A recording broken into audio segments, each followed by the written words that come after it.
A huge welcome to everyone tuning in today from across the country. I hope everyone's settled and ready to go. Our objective this afternoon is to make the last few hours of the working week, and indeed the last few hours of National Apprenticeships Week, as useful as possible by providing some inspiration and some practical knowledge around apprenticeships. My name is Sophie Hardwick. I run Apprentice Makers, which is a not-for-profit organisation that helps businesses connect to discuss apprenticeships and provides lots of resources for businesses at all stages of the apprenticeship's journey. Today's webinar is scheduled to last 1 hour, which we're going to do our very, very best to keep to, and there's 4 sections to it. Firstly, I'll provide a very quick overview of Apprentice Makers and the apprenticeship's journey for employers, so that if you're completely new to apprenticeships, you can get an idea of how to get started and what to expect along the journey. Then our 2 fantastic speakers will offer their insights, experiences and knowledge of this area. And finally, we'll be inviting people to ask questions that we can put to our speakers.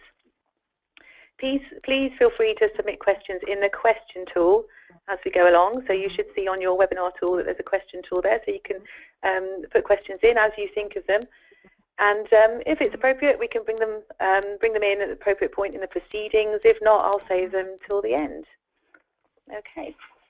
Before my overview of how to get started with apprenticeships, can I ask our speakers to say hello? Are you on the line? Hi, speakers. Yes. Yes. Hello. Hi, Rachel. Hello. Are you there? Hello, Chris. Great. So the technology's working. Brilliant, as far as we know. So everybody's on the line and raring to go. Okay. Okay, before we get started,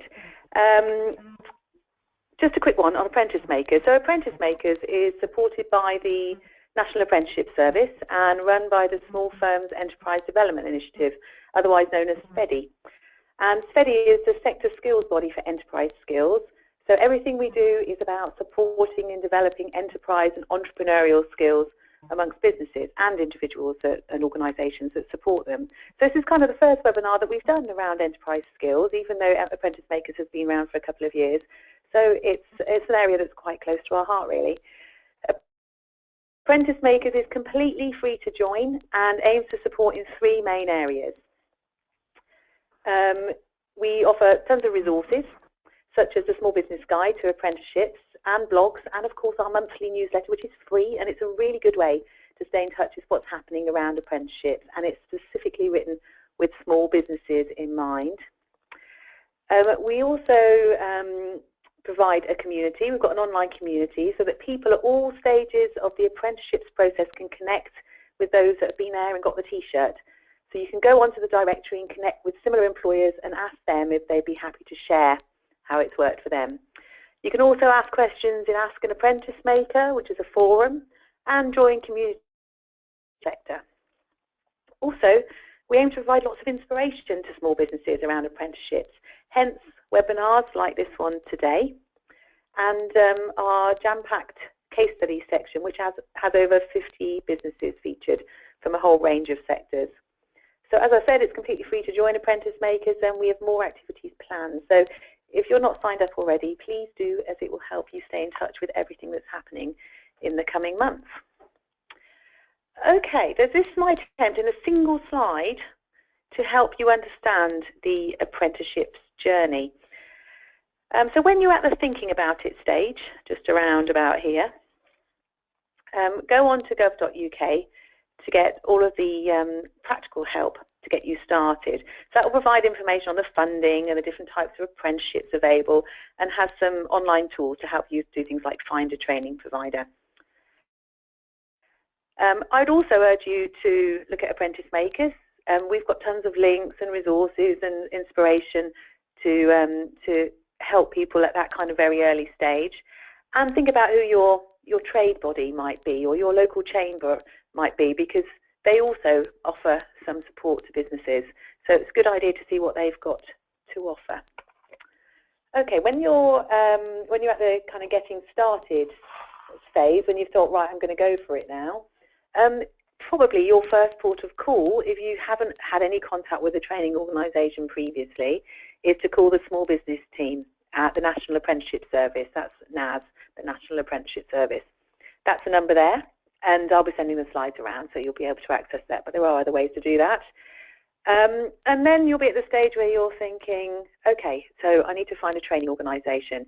You can find a training organisation on gov.uk, as I said, with a tool, but that's only really one way to do it. I would suggest doing lots of online research as well, or a bit of online research, just to see who else is in your area, and to ask questions. And you'll see, if you look on your webinar tool, there should be 4 handouts there, and the second one in the list is how to choose a training organisation.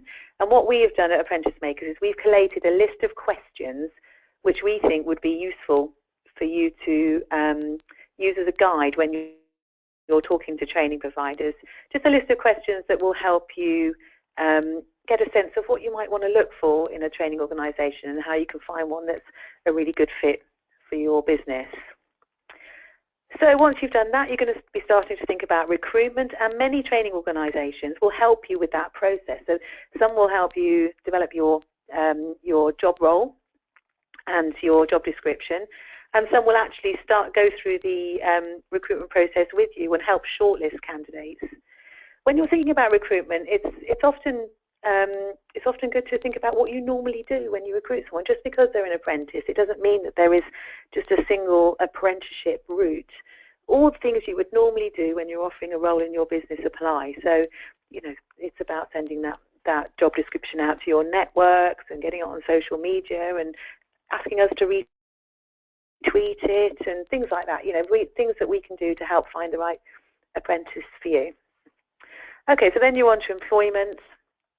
And it's time to go back to gov.uk and get a sense of you know, the latest guidance around employing the individual, particularly if you're employing someone for the first time. And these are 2 useful sources of information, ACAS and the CIPD, and there's links to those from Apprentice Makers to help you think about guidance around employing people.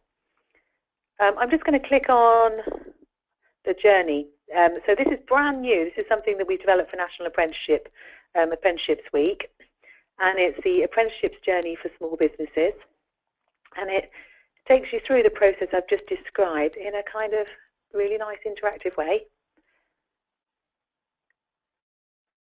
Can everyone see that there? Yep. And where there's a question mark, you can click on that and find out more about that particular area. So that's a bit of extra information on traineeship, which is kind of a bit like a pre-apprenticeship program if you would like to take someone on for work experience before you, to sort of try them out before you perhaps bring them on as a traineeship is a nice option. So it talks you through the apprenticeships process as you get on to employing an apprentice. It talks about the levels and the different frameworks available. I'm sure Chris and Rachel will go into more detail on this. When you go on to employing an apprentice, it helps with things like understanding where you might be able to go to get a contract of employment. So it refers to ACAS there. Whether or not you'd like to think about whether or not you're going to provide a mentor for that apprentice in your business, and so on. So I'm not going to go through it in detail, but it was just really to give you an insight into how it might be supportive. So we'll be sending that link round as soon as it's live on the Apprentice Makers site, because it's actually absolutely brand new and is only just about to go live. Okay, so I've tried to cover that really quickly, and I appreciate that it's a very quick overview, but I just wanted to make sure that there was plenty of time left for the speakers. But if you've got any particular questions, feel free to ask them in the Q&A or to get in touch, and I'm really happy to chat to any businesses that are struggling to know how to approach apprenticeships. Okay, so at this stage in proceedings, I'm going to hand over to Rachel. Hi, Rachel. Hello. Are you still there? Yes, hello, hi. So, as an apprentice yourself, we understand. Yes, I did. And how long ago was... Sorry, go on. Sorry, sorry. No, I moved to the UK from South Africa, and it was just the first kind of brilliant route for me. I thought, you know, first kind of opportunity into a proper work environment. So yeah, I'd never heard about apprenticeships before. you're pretty instrumental in the business now in making in supporting the whole apprenticeships activity in the business. So it's been a great way for you to move to quite a a senior position really to do that. Yes, absolutely. I will encourage anyone who's looking to develop their career. You start out, yes, at the bottom, but you can work yourself up. Yeah, fantastic. So I'll move on to your presentation, and just let me know when you want me to move the slides through. Brilliant. And I'll hand over to you. Thank you. All right. Well, good afternoon, everyone. I'm really happy to be a part of this webinar. Thank you so much to Sophie. Yes, I'm really just going to be speaking very briefly, just sort of on an employer's perspective of an employer that's been hiring apprentices for many years. I'll go into a bit of detail on that. Yeah, so these are the practicalities and benefits of hiring an apprentice. So yeah, next slide, please. Yeah, thank you. Right, so first of all, a bit of background on us as a company. So we've earned about £1 million net profit in the last 4 years. During that time, there we go. During this time, we've hired about 40 apprentices.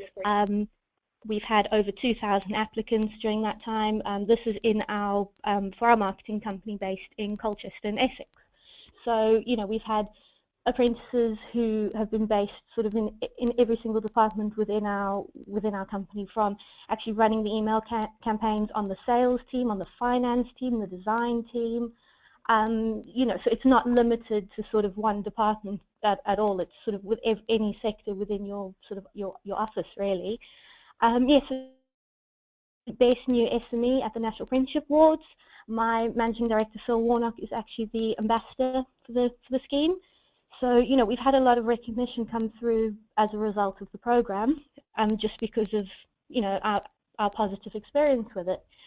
Currently, 70% of our staff are either apprentices or former apprentices. Now, that might sound to some as quite ridiculous, if I'm honest with you, but yes, I mean, we do have senior members of staff, and this is how we've grown our business. That our first sort of group of apprentices, my MD actually hired 6 apprentices right off the bat with him and his 2 directors, and everyone told him he was absolutely mad. How are you going to hire 6 apprentices? What are you going to do with them, basically? And from that, he's managed to grow the business. We're not a massive organisation. We're about 35 staff, but of that, most people are apprentices or former apprentices. So it's a really brilliant working environment. It gives our current apprentices a lot of support because their line managers are more than likely former apprentices, so have gone through that with them, from stepping into an office, it probably being your first job, your first real job in a working environment. So it really is a great way, and I really do encourage sort of anyone. You go, I'm a small business, I wouldn't be able to have apprentices.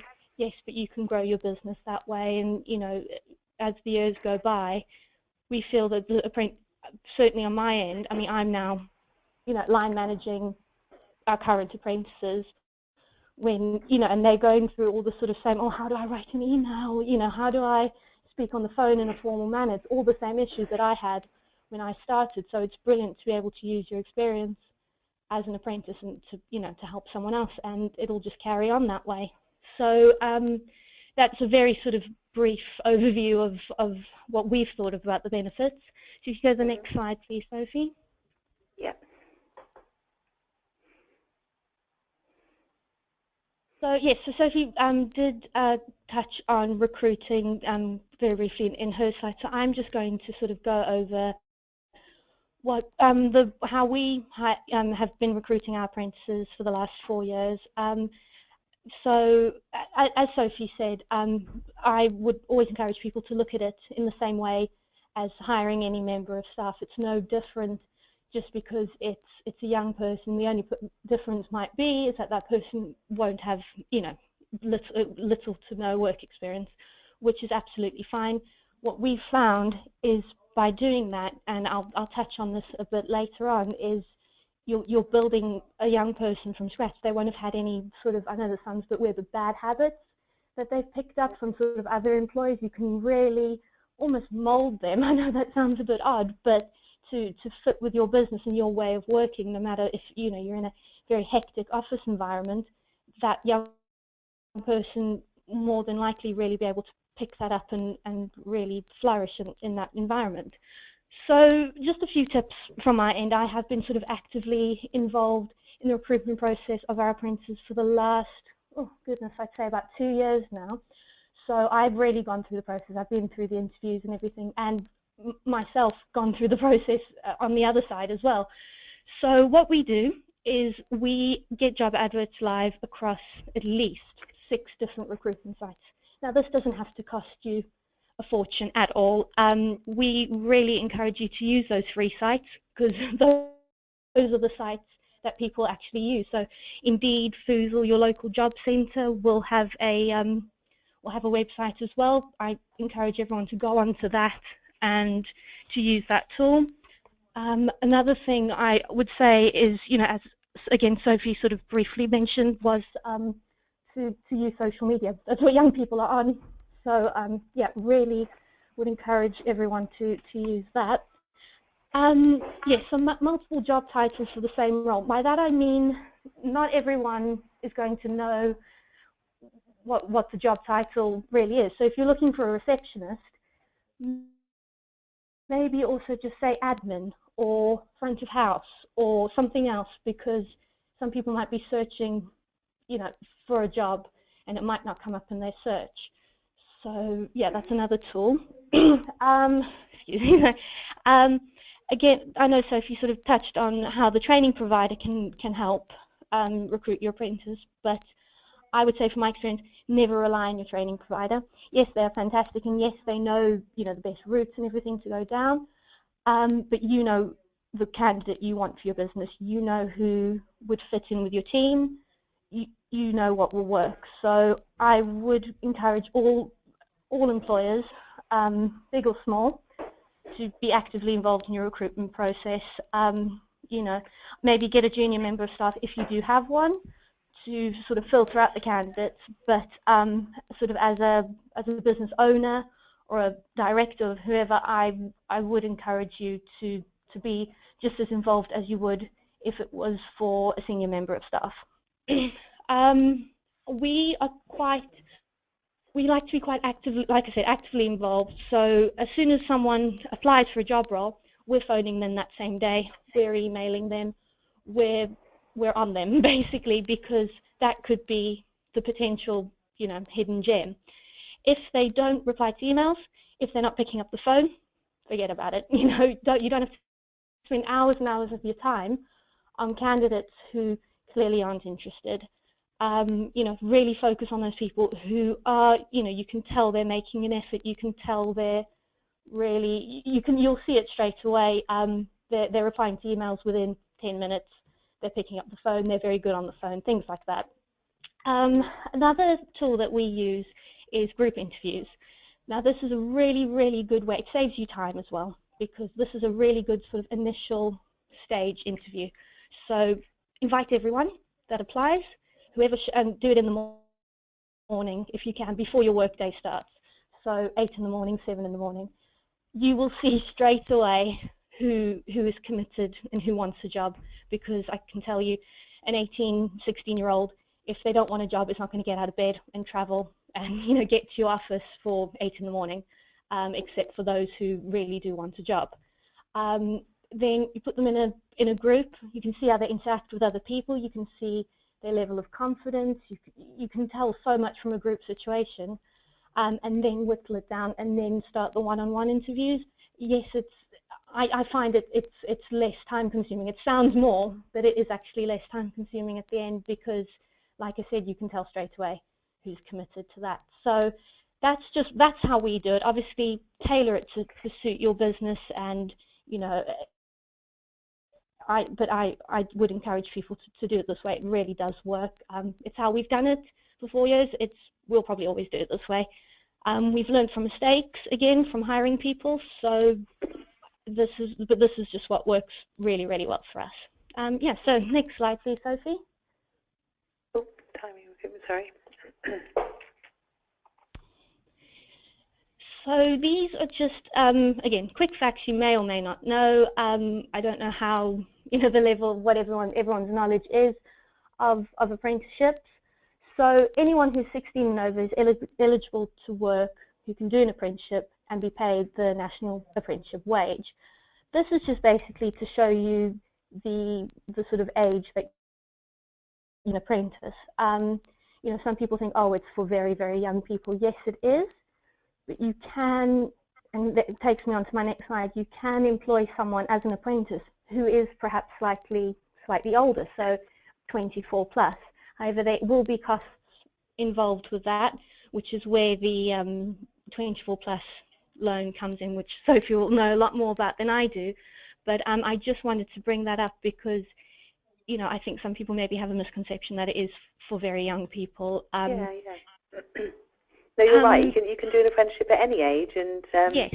But the only impact it has is on the funding that's available for the training. Exactly. And how you might interact with that particular employer. You might choose to pay a more mature candidate a bit more, but there's no reason why people of all ages can't do apprenticeships. If it's a brand new industry to them, then yes, why not?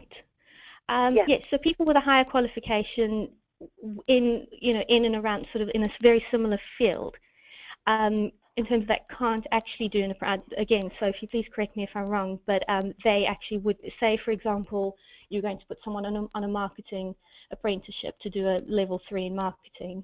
If that person has a degree in, say, digital media or something like that, I don't believe then that they could do an apprenticeship. But if it was in a different field, then I believe then they can, no matter what the age. Again, so if it's a 22-year-old, my understanding is, and maybe we should find this out, and we can let people know afterwards. But my understanding is that they can, but it won't be funded. Yes. And so either the employer or the apprentice would have to find the funds for all of the training, 100% of the training, which makes it. I can clarify that bit, guys. Go on, go for it, Chris. Oh, okay, no worries. Basically, the funding is linked to the level of the highest education that an individual has. Any individual with what we call an equivalent of a level 4 or 5, 6, which is basically foundation degree to degree level, the government will not fund at all, regardless of what sector it is, because the government see that that person's educated to a higher level, therefore they won't fund someone to do a lower apprenticeship. However, with going forward into the new sort of regime that's coming next year, they are going to be replacing 24 plus learner loans with just this thing called advanced learner loans, where it will then hopefully open it out a bit. So they'll be looking more at the industry that they're looking at rather than if they've got a degree or not. So just thought I'd just clarify that, because it can be quite a minefield when you're doing recruitment, because obviously if someone has got a degree and it could be in something completely nowhere near related to you, it will have an impact on funding. But to be honest with you, 9 times out of 10 we find most of our employers, if they've got someone like that, if it's the right person for the right job, it shouldn't really matter. Yeah, I agree. So just pursue it. If you can, do some research, ask around, and find out. If you're coming to a brick wall in terms of funding, continue to ask around and see what you can do. But it's likely at the moment the funding is going to be limited for that, but not impossible, and it might change. Okay. Okay. Yeah. So that covers just everything there. If you go to the next slide, please.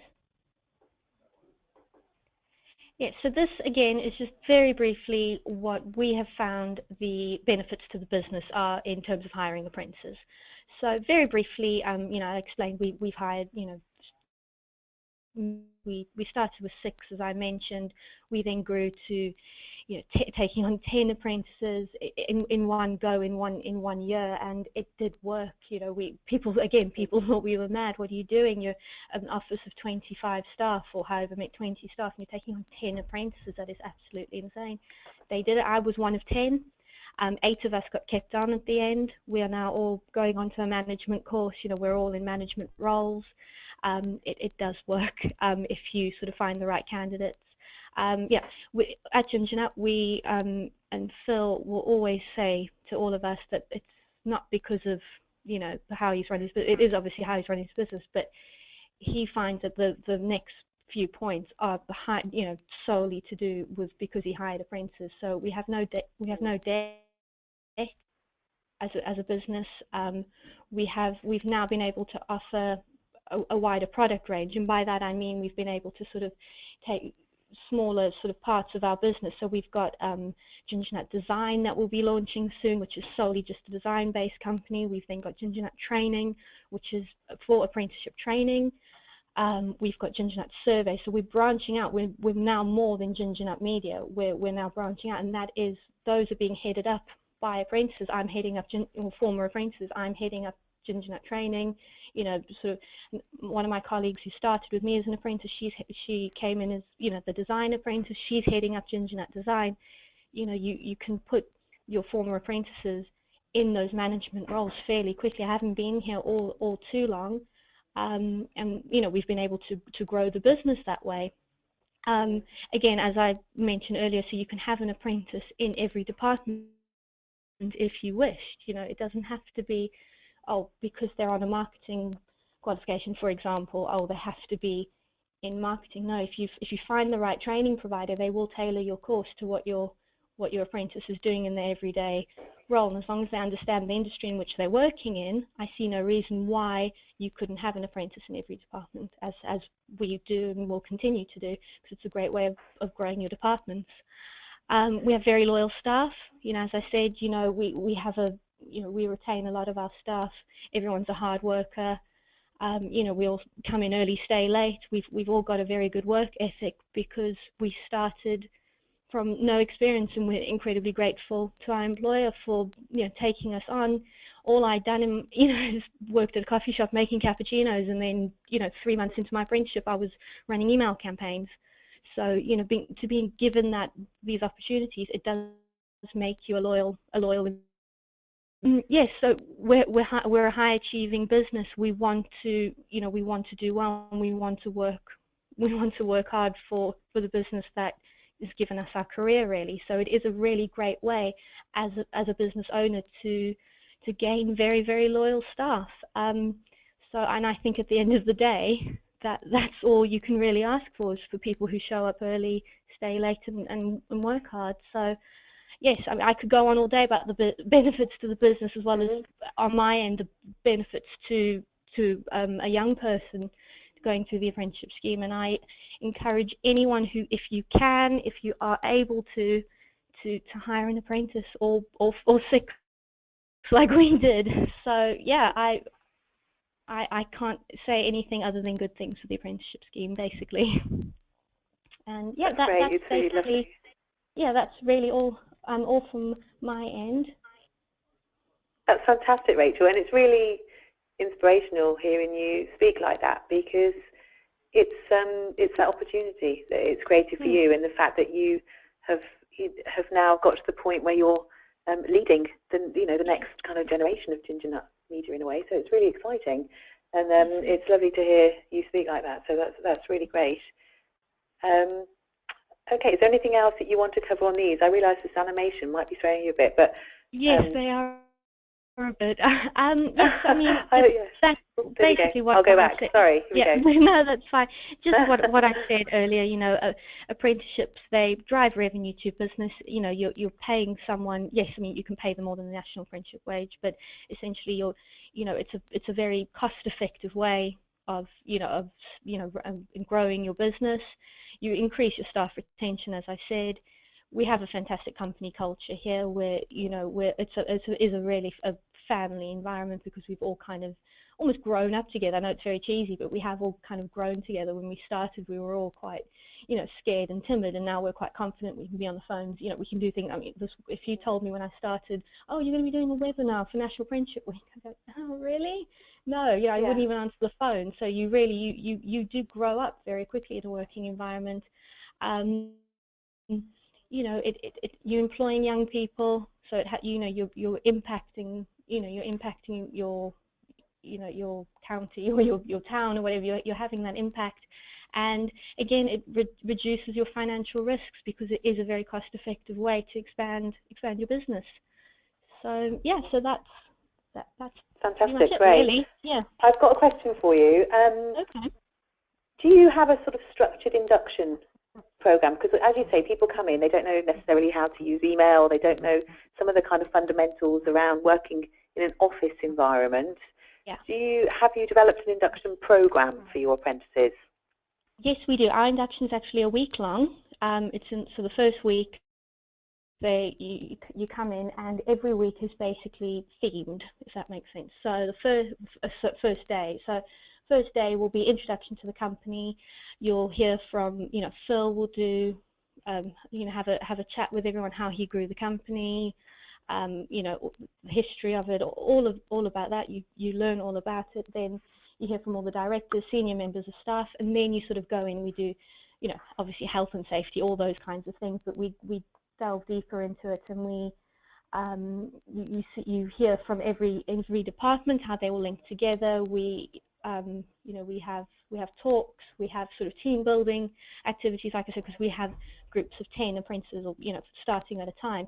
It's a great way for the apprentices to get to know each other, because they ultimately are going to be work colleagues and work friends. So it's a good way to kind of build up that sort of really great working relationship.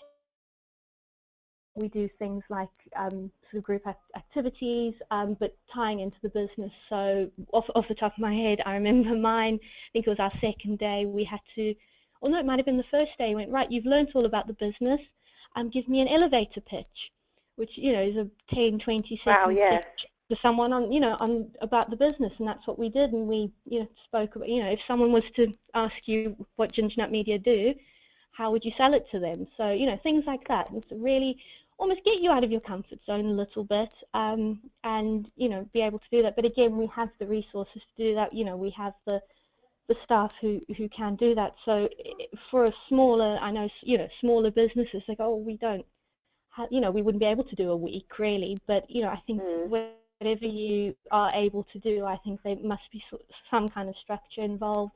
Little things like set out an email when you're in a work environment. This is how you answer the phone.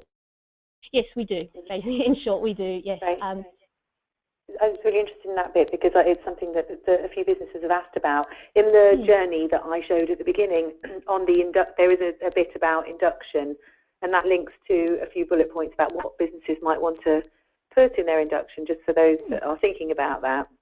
But I also know that there are quite a few different guides online about how to do an induction process for your business, and so it probably wouldn't take too much research to find something you could just download, and it's something you can ask about in the Apprentice Makers community to see if anyone has got one that they'd be willing to send you to share it. So no, it's really interesting. Questions come in for you, Rachel, so I just wanted to ask this one before we move on to Chris.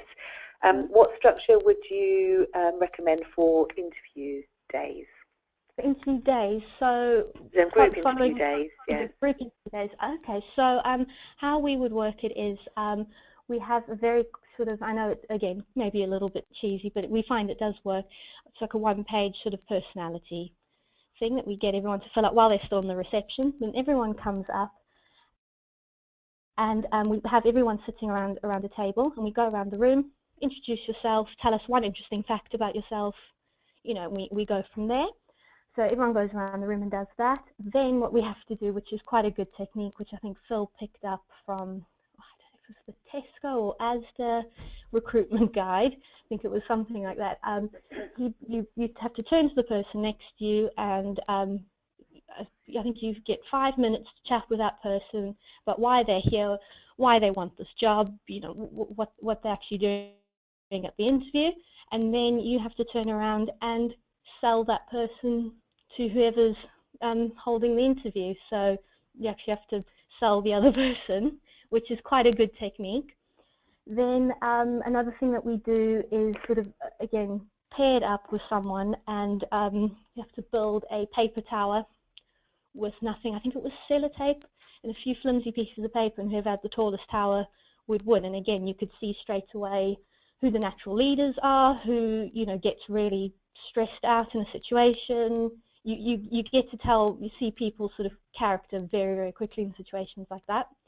So that would probably last about half an hour or so. And then basically what we do is you kind of have an idea straight away, and anyone who's sort of done interviews quite often will know, you can kind of tell within the, quite soon who you think will sort of progress to the next round, if you will.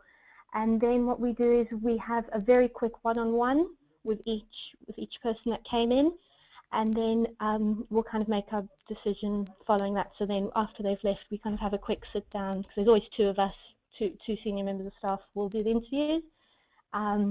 And then we'll progress with that we'll then hand those over to the directors and say, 7, 8 people who came, these 3 or 4 we think are worth your time, really. We do telephone interviews as well beforehand, so it was a horrendous experience, when I'll never forget it, when Phil called me, my MD, who I didn't know at the time was the business owner, and he called me, and very quick sort of 5-minute chat. But again, he said you can tell straight away from that chat, it's out of the blue, you weren't expecting who's going to pick up their phone, basically. So that's what we do for our interviews, and then following that, then a sort of sit-down final interview with, say, 3 very senior, so maybe the 3 directors or whoever, for kind of the you've got the job kind of an interview. Yeah. So that's how we. It's pretty thorough, and that makes it, I guess, really helps make sure you've got the right person for the job. Yes, exactly, and we have had feedback even from people who we unfortunately couldn't give jobs to. I've had people email me and go, actually, I just want to say thank you so much for that experience of the interview, because I've now got, using those things that I picked up from your interview, I've now gotten a job somewhere else. So we can tell that our even though it's quite a process, it does work, and you really do find that. Sounds great, really helpful. That's really useful. Thank you. No okay, so moving on. Chris, are you ready to go? I'm here. Yeah, I'm ready to go. Yes. Great stuff. Are you going webcam? Are you? Oh, I might brave it. I'm going to brave it today. Go for it. Let's just see. Have I got bad hair? Is the question. Now here I am. There I am. There you go, guys. Hooray! Hello. Right. I'll move. So over to you. Excellent stuff.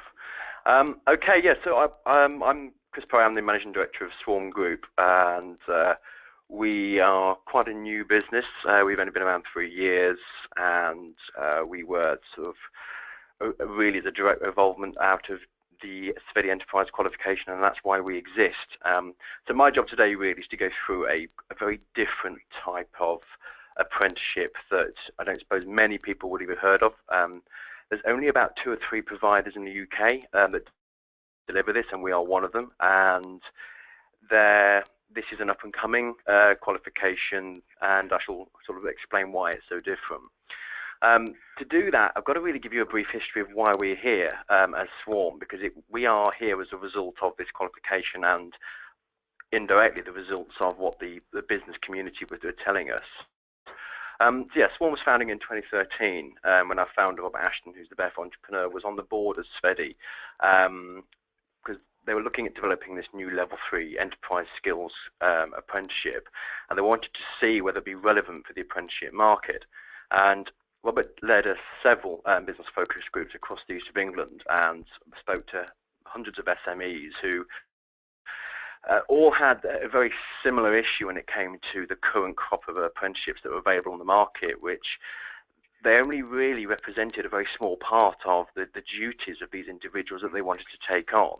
They were finding that if they had someone working in their business as a small SME, that yes, they could put them on a business admin level 2 or level 3 or marketing, but actually that only represented maybe less than 25% of their total role, and would only represent 25% of their total impact and return on investment needed for that individual. So what they were looking for was a qualification that really could, I guess, underpin the whole of their ability within the business to look at how they developed and their impact on the business. And that's where Enterprise was born. It was also identified the fact that the SMEs really were not engaged in apprenticeships. I mean, there's only about, it's less than 7% of UK of SMEs that embark on apprenticeships, and there's many reasons for that: costs, time, and hassle. And they found that obviously even even today, that many of the SMEs feel that there's a lot of hassle when it comes to take on the apprentice. There's a lot of need, and they felt that they just simply were too small to have that. So they wanted an apprenticeship that really focused on the mindset and attitude of these young people, because what was being taught at the time, and even still today with the apprenticeships, is that a lot of the apprenticeships will teach people what to do, which box they can tick, with how to file, if they can do marketing, and why they're doing it. What's the impact across the business? How does that affect everything else across the business from a departmental point of view? How does it factor in the future growth of the business, and where does it actually develop impact? So it's the attitude that they also felt that they wanted people to be teaching these young apprentices of how to be more proactive and enterprising. So this was where Enterprise as the apprenticeship was born, and what happened was that Robert came up with an idea of, okay, well, if no one else is doing this, then we will set up a company as a not-for-profit that can actually deliver on this training. So that's what happened. And the next slide, please, there, Sophie. Okay. So I won't go into too much detail about this, because it realistically, Swarm as a recruitment company and a training provider is really all underpinned by Enterprise. In fact, the whole vision and ethos and values and purpose of our business is to develop enterprise skills, whether it's in business leaders, young apprentices, or existing employees. So how it works is really underpinned by the SFEDI qualification. So we, obviously, I know you heard that Rachel said that don't rely on your training provider for recruitment. We tend to find that actually, because of the nature of this qualification and the nature of the roles that we tend to work with, it's easier if we take most of the legwork of the recruitment, because we get a lot of applications and we get to have to filter that through for the employer and really make sure that when we are sending over an employer for interviews with them, there are select candidates. They are people that have really ticked the box. And the key to that is we act like a professional recruitment agency. It's the same kind of thing that most, that's tried and tested in the employment world.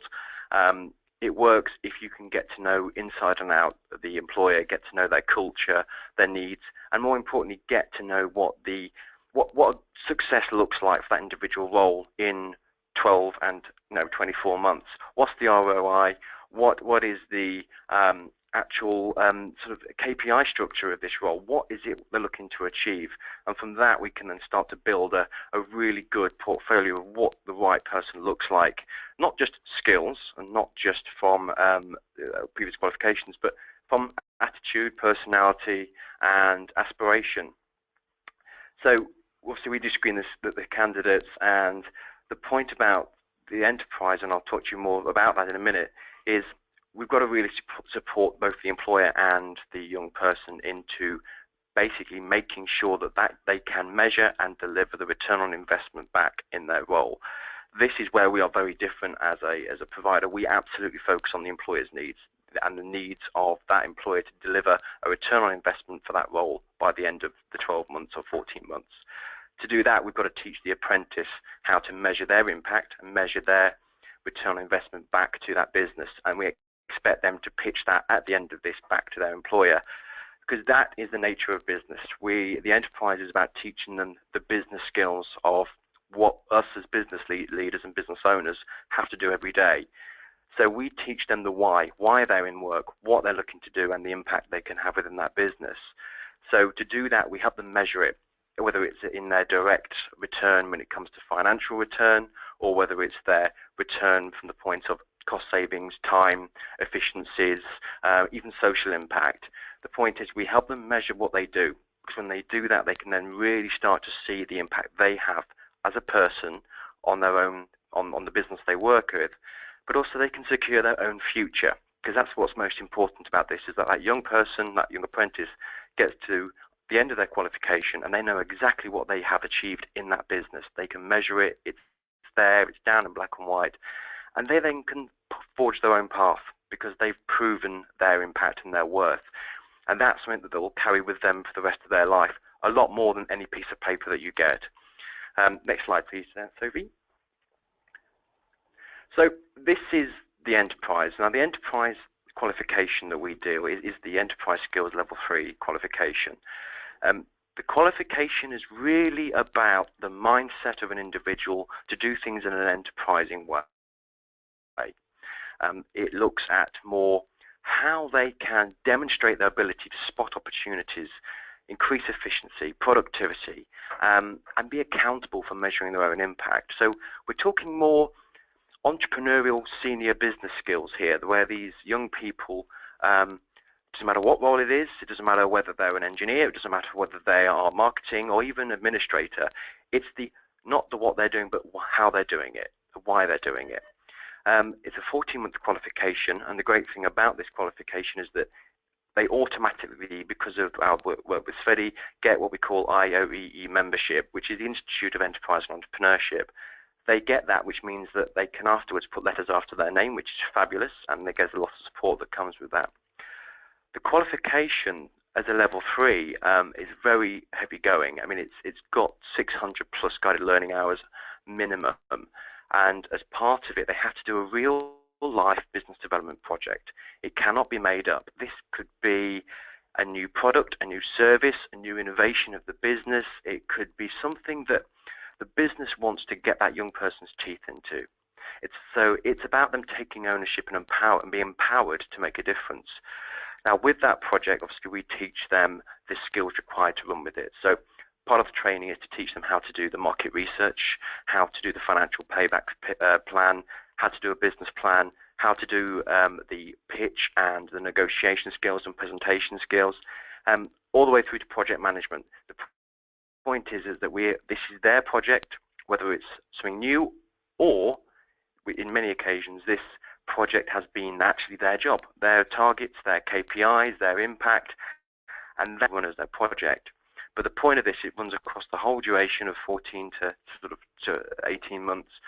And this is really how they can prove their impact and then their ROI, because it's different, they can measure it. And so far, we've had some amazing results with these projects. Obviously, we're talking about a very different type of qualification here than your usual admin and your marketing and your other ones. This is we call an entrepreneurial senior business qualification that's delivered for young people from 16 to 24. They don't know what they don't know, so we've got to teach them that. It's not just about coming into the workplace, ticking a few boxes, getting evidence from them and going away again. We've got to teach them those skills. So Swarm, what we do with this is that it requires at least 11 full-day training sessions once a month in a central location. They're delivered by senior business professionals who have had businesses before, and I can't stress that enough. The people we use experience, they've had to have got the t-shirt literally and worn it and done it, because we've got to teach these young people how to deliver impact, how to be entrepreneurial, how to spot opportunities. You've got to have been able to do it before. So we leverage local business leaders who are trainers in their own right, and we work with those to deliver on our behalf and work specifically closely with those to make people in those training sessions are getting the benefit of a really good trainer's mentality, a really good experience. And also with that, we bring in guest speakers from the local business communities where our swarms are.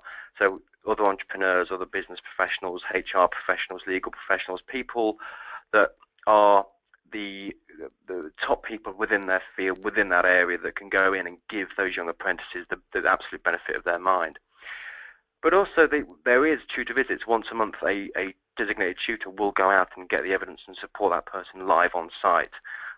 Again, with this qualification, you can't just tick boxes and get a qualification out of this. You've got to be able to apply that knowledge and see how you are being enterprising within your workplace. You've got to demonstrate that. So it does require a very intensive tuition on the day in the workplace. And then something different as well, because of the project and because of the nature of this qualification, you've got to have someone that's there that is really kind of aside from the qualification. So we have business mentors in each area, and those mentors spend time with the apprentices maybe 2 or 3 or 4 times in their qualification that help them on their project. Kind of like a lot of business mentors that are out there helping SMEs and business leaders and business owners.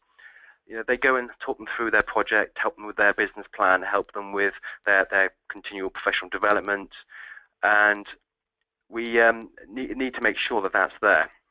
Okay, next slide. Okay. I'm not going to go through them all, but you'll see that it's really different from planning and prioritizing work objectives, and that also includes how we can teach them how to have a work-life balance and the understand of the nature of that, just really developing their leadership and teamwork skills, but also, more importantly, how to measure effectiveness of leadership and teamwork, and that's again through project management and support and that kind of training. Obviously key, the enterprising mindset. What does it mean? So, we use examples and what that's all about and how they can spot opportunities. The biggest thing with that is to help them lose their fear of failure. That's the biggest hurdle we found in any of our apprentices, is that they naturally come out of the education system absolutely dead afraid of failing. The point is, we said, as business owners and business leaders and entrepreneurs, no one has achieved anything without failing. So we help them fail. We want them to fail so they can learn from it and move forward. Obviously, the innovative entrepreneur, we use the word intrapreneur because obviously we're not helping to try and set people up to set their own business up, but entrepreneurial within a business, and that's the word we use, intrapreneurial. They use the same skill set, and we teach them to develop that skill set as we as entrepreneurs have, but they apply it within your brand, within your culture, spotting opportunities and being the one that drives the business. We teach them the business organization, what's the difference between a not-for-profit, limited by share, a CIC, what's the impact of that on the business? How does the account system work? How does marketing link with administration to sales? Why? And that's the whole point. We're teaching these people why things exist and the impact they have within them. Of course, professional behavior and the opportunity and why they need to be accountable for going forward. Again, then it's going to demonstrating enterprise and skills, but we also teach them about the business environment and the UK economy, because if you're running a business and as a young person who's climbing the ladder within the business, you need to be aware of the impact of the economy, how that can have on your business, how legal changes can affect you and that role and that business going forward, and of course it has a big impact on the way that they plan and do their project. And of course the last one, pitching and planning their new project and the opportunity. And with that, again, we're teaching them negotiation skills, we're teaching them presentation skills, we're teaching them ability to stand up out of the crowd and be able to put themselves forward and say, I can do this, I can achieve this for this business, and actually next year I'm going to look to bring you X amount of return, these are my ideas, and that's the point. These are respectfully challenging young individuals that are hard, they're driven, dynamic, and they are the type of young people that will be the business leaders and your managers of tomorrow, really. Next slide, please.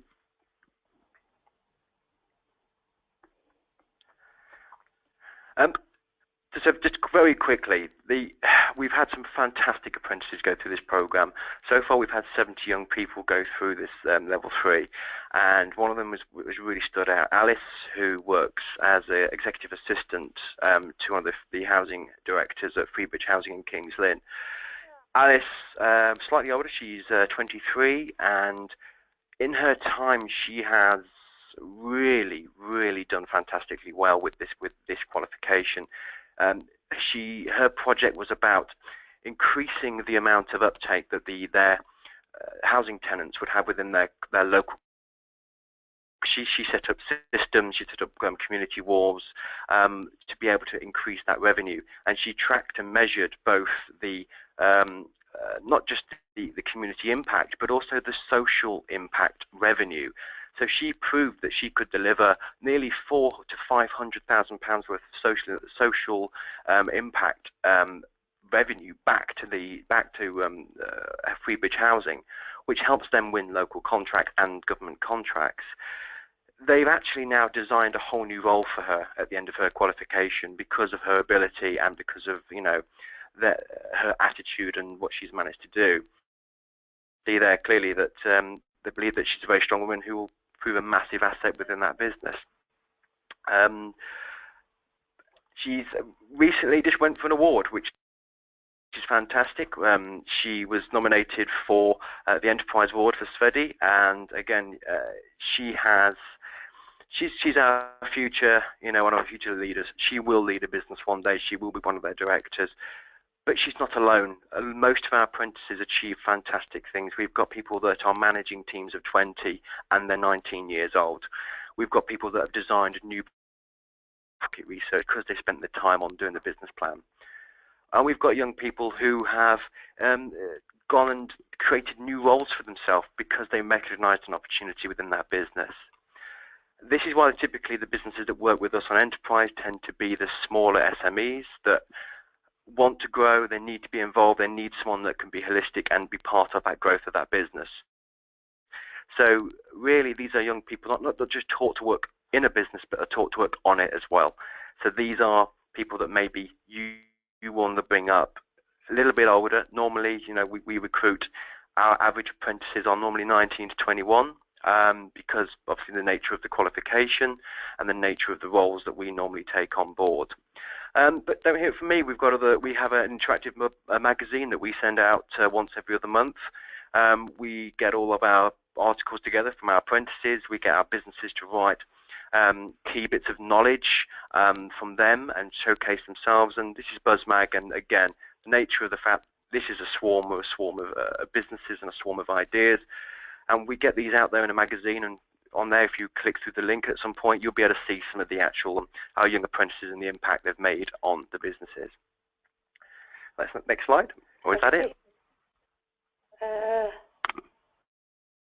think that's it.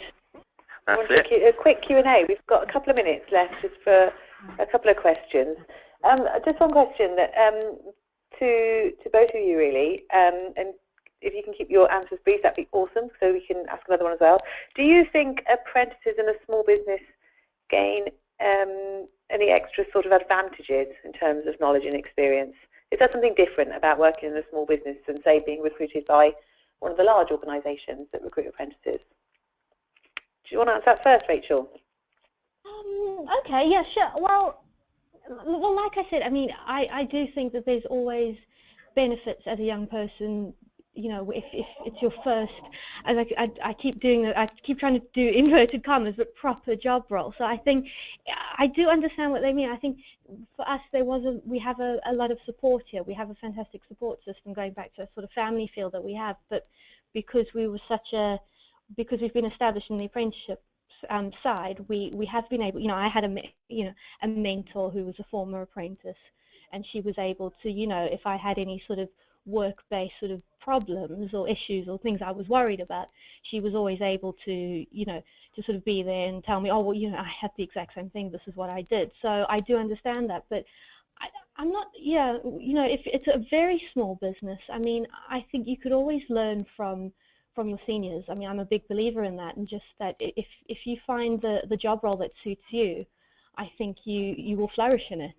Whether you're, and I think if you're in a small business, there's more opportunities to, really, go above and beyond maybe what your job role would have been if you were in a sort of large organisation with sort of lots of managers and line managers and all of that. I think so. If a 21-year-old manager, is that ridiculous?